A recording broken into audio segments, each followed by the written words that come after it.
মন্দ কপাল, অভিশপ্ত জীবন মুসলমান।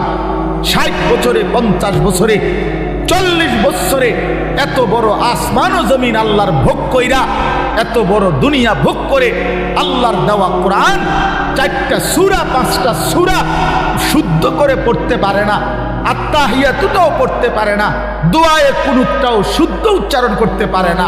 এই জিন্দেগি বদনসিব বেটা, দুর্ভাগা বেটা, দুর্ভাগা বেটা, এটা বেটা। এই জিন্দেগি বাতের থালা ছাড়া আর কিচ্ছু না বেটা।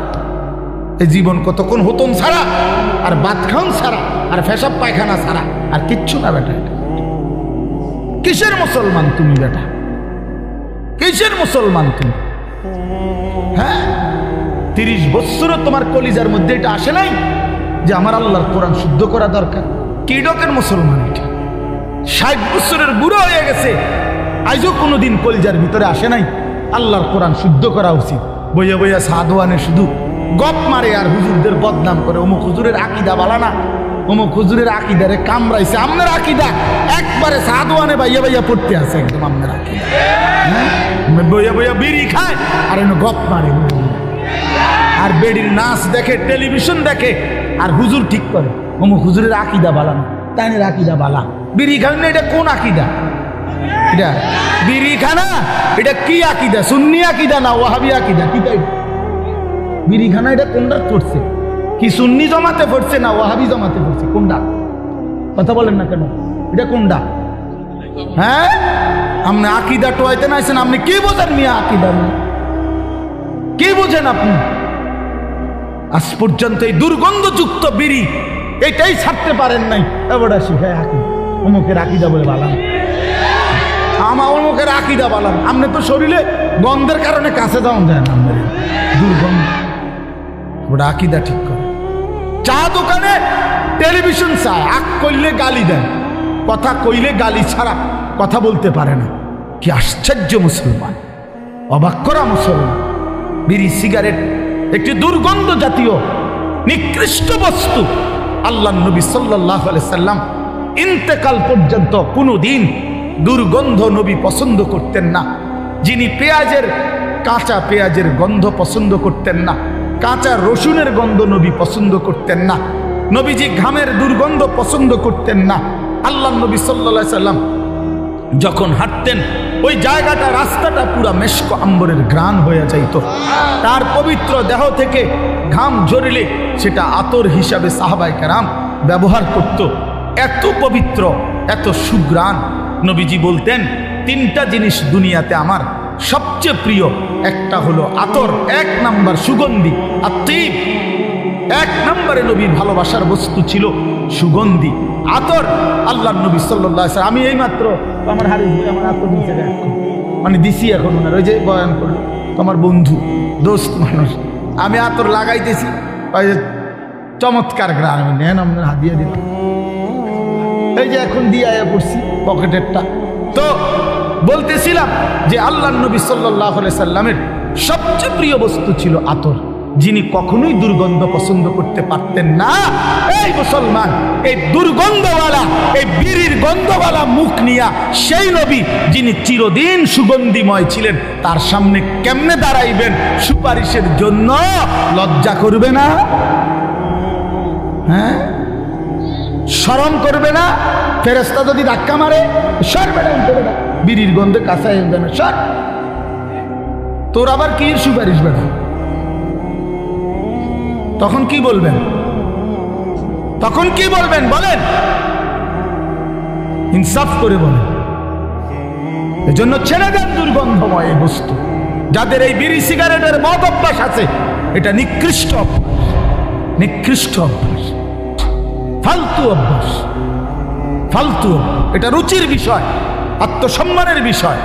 কারো গায়ে লাগলে আপনি সেট করে ছেড়ে দেন। ও যদি বলেন হুজুর, একটা হুজুর মানুষ এত বড় কথা কয়, আপনি চললে সেত উঠছিনি, আমি তো একটু সেত উঠো, উঠটা কয় যা, এত বড় কথা বললাম, খাইলাম না এমন দিন।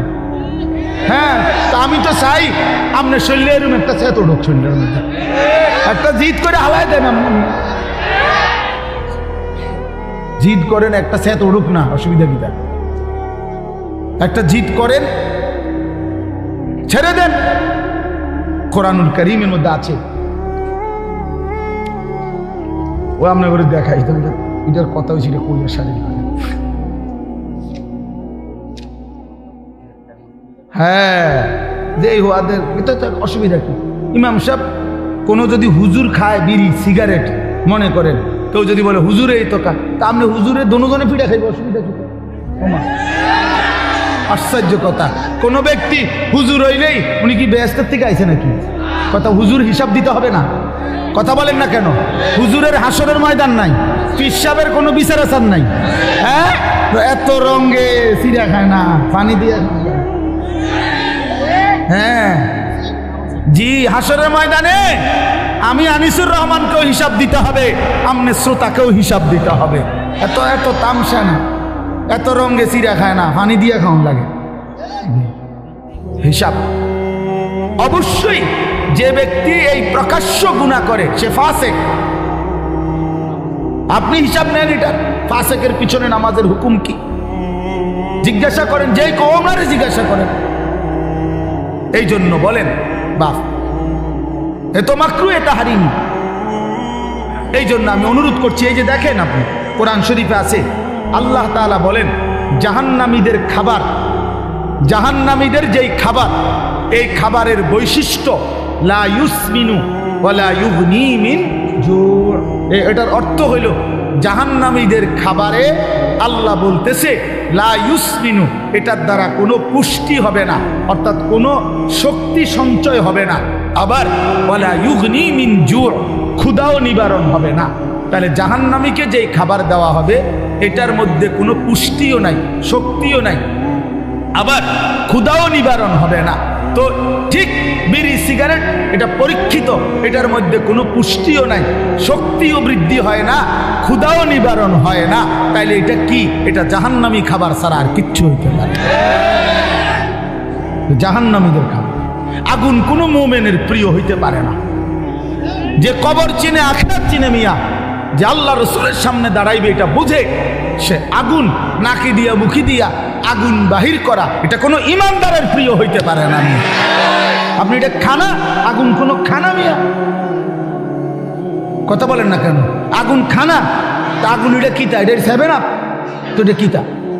এটা তো কোনো পানিও না।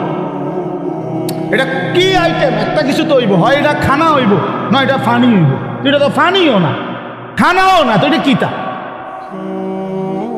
এটা কি? এটা ছি ছি ছি, লজ্জা থাকা উচিত, হায়া থাকা উচিত। আর নয়তো আপনাদের কাছে কোনো যুক্তি থাকলে বলেন যে এটা হুজুর খানাও না, এটা পানিও, এটাও না, এটাই একটা, তো এটা কিতা? বলে না কিতাও না, এটা কিতাও না, মানে ওরা কইতাইতো না, কি করবো এটা? আলহামদুলিল্লাহ। যাই হোক, আমি এটা প্রসঙ্গ আসছে দেখে লম্বা করলাম আর কি। এই জন্য আপনাদের কাছে বললাম আমরা এটা ভাবা উচিত, আমরা এটা ভাবা উচিত। দয়া করে প্রত্যেকেই আপনাদের কাছে অনুরোধ করছি, আমার বলার উদ্দেশ্য ছিল এই কথাটা, যে বাচ্চাটাকে 3টা বছর নুরানি পড়াবেন, আল্লাহর কোরআন শিখাবেন, শুদ্ধ কোরআন পড়াবেন। বাপ দেখবেন তার আখিরাত সুন্দর হবে, তার দুনিয়াটা সুন্দর হবে, সে 5 ওয়াক্ত নামাজ শুদ্ধভাবে পড়তে পারবে। আল্লাহ তাআলা আপনাদেরকে তৌফিক দান করেন, আল্লাহ আপনাদেরকে তৌফিক দান করেন, আল্লাহ আপনাদেরকে কবুল করে নেন। আপনাদের এই মাদ্রাসা, আমার প্রিয় ভাই মাওলানা মুকাম্মেল ভাই, আমার সাথী, আমার বন্ধু মানুষ, আমরা দিন রাত দাওয়াত ও তাবলীগের কাজে, অথবা আমাদের কওমি মাদ্রাসা সংগঠন আছে পুরা বুড়িচং উপজেলা ব্যাপী, আমাদের এই সংগঠনের সব কাজে কর্মে আমরা একসাথে থাকি, চলি। এই জন্য এই মাহফিল, আজকে আমার মাদ্রাসার মাহফিল ছিল, সারা দিন আমার মাদ্রাসায় আমার ব্যস্ততা ছিল। একেবারে সকাল ফজরের পর থেকে নিয়ে এখানে আসা পর্যন্ত আমি টানা কাজ করছি মাদ্রাসায়। একবার মহিলাদের মজলিস হয়েছে সকাল 10টা থেকে আপনার 4:30 আসর পর্যন্ত, কিশোর যুবকদের জন্য ইসলাহি মজলিস হয়েছে, প্রায় 600-র মতো একদম এন্ট্রিভুক্ত, 600-র মতো 30 বছরের নিচে ছেলে আজকে আমাদের এই মজলিসে বয়ানে ছিল আমাদের মাদ্রাসায়।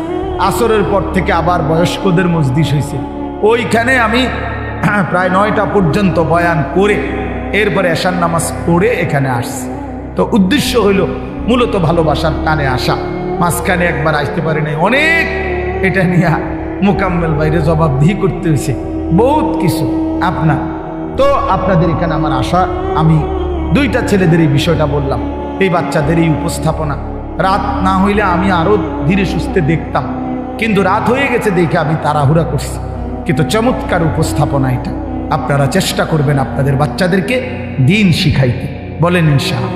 এবার আমার শেষ কথা হলো, আপনাদের কাছে আমি কোরআনুল কারীমের যে আয়াতটা পড়ছি, এই আয়াতের উপর আর শেষ, আর 10টা মিনিট আর একটা কথা বললেই আমার কথা শেষ ইনশাআল্লাহ। সেটা হলো, আমরা এখানে যারা বসছি বাপ, আমরা মুসলমান, বলেন আমরা মুসলমান কিনা? আমরা মুমিন। এই মুমিনের জীবনের, মুসলমানের জীবনের বাপ, জীবনের মূল টার্গেট, আমাদের জীবনের প্রথম টার্গেট আখিরাত। আখিরাত বলেন কি? এটা ইনসাফের কথা বাপ। আমাদের জীবনের প্রথম টার্গেট আখিরাত। আখিরাত আমাদেরকে আল্লাহ তাআলা বানাইছেন আখিরাতের জন্য, আমাদেরকে দুনিয়া দিবে না বাপ। ইমানদারের জন্য দুনিয়া না, ইমানদারের জন্য শুধুই আখিরাত। আল্লাহ তাআলা বলছে, বান্দা দুনিয়া আমি তোমাদেরকে যত সামান্য যাই দিচ্ছি চলনসই, তবে আমি না আখিরাতে অনন্তকালের জান্নাত পুরাটা তোমাদেরকে দিয়ে দেব। কোন কাফের বেঈমান, কোন মুশরিক, কোন নাস্তিক মুরতাদ, কোন বেঈমান, কোন হিন্দু, বৌদ্ধ, ইহুদি, খ্রিস্টান, কোন মুরতাদ নাস্তিক মৃত্যুর পরে আখিরাতের অনন্ত জীবনে এক ঢোক পানিও মিলবে না, এক লোকমা খাবারও মিলবে। আখিরাত অনন্তকালের জান্নাত শুধুই তোমাদের জন্য। উইদ্দাত লিল মুত্তাকিন, আল্লাহ তাআলা বলছে জান্নাত বানানোই হয়েছে মুত্তাকিদের জন্য। আ'দাততু লিইবাদিয়াস সালিহিন, আল্লাহ বলেন আমার নেককার বান্দাদের জন্যই আমি আল্লাহ জান্নাত বানিয়েছি। ইন্নাল আবরারা লাফি নাঈম, আল্লাহ বলেন নিশ্চয়ই আমার নেককার বান্দাগণই থাকবে নিয়ামতে ভরা জান্নাতে। ইন্নাল মুত্তাকিনা ফি জান্নাতিন ওয়া উয়ুন, আল্লাহ বলে নিশ্চয়ই আমার মুত্তাকি বান্দারা তারা জান্নাতের মধ্যেই থাকবে, ঝর্ণা ধারা বেষ্টিত থাকবে, ঝর্ণা বেষ্টিত থাকবে। ইন্নাল মুত্তাকিনা ফি মাকামিন আমিনিন, এরকম বহু আয়াত। আল্লাহ বলছে আমি নেককার তোমাদেরকে জান্নাত দেব, ইমানদার তোমাদেরকে জান্নাত দেব, মুমিন তোমাদেরকে জান্নাত দেব, মুত্তাকি হলে জান্নাত দেব। তার মানে আখিরাতের বিষয়টা আল্লাহ তাআলা আমাদের জন্যই নির্ধারণ করেছেন। দুনিয়া আল্লাহ তাআলা, প্রিয় ভাই বাপ, ইনসাফের সাথে একটা কথা মনে রাখেন, ছেলেরা বন্ধু তোমরাও মনে রাখো বাপ, আমরা 200 কোটি মুসলমানও যদি খোদার কসম রাত দিন যদি আমরা মেহনত করি দুনিয়া অর্জনের জন্য, পরিশ্রম করি, মাথার ঘাম পায়ে ফেলে যদি আমরা দুনিয়ার কর্ম সবাই মিলে করি, দিবানিশি 200 কোটি মুসলমানে মিলে কেউ অলসতা না করে, তারপরেও আল্লাহর কসম, রব্বে কাবার কসম, কাফের বেঈমানদের সমান সমপরিমাণ দুনিয়া আমাদের মিলবে না। এটা দিত না মালিকের, যিনি দেওই না উনি কইতে আছে আমি দিতাম না, তো জোড়া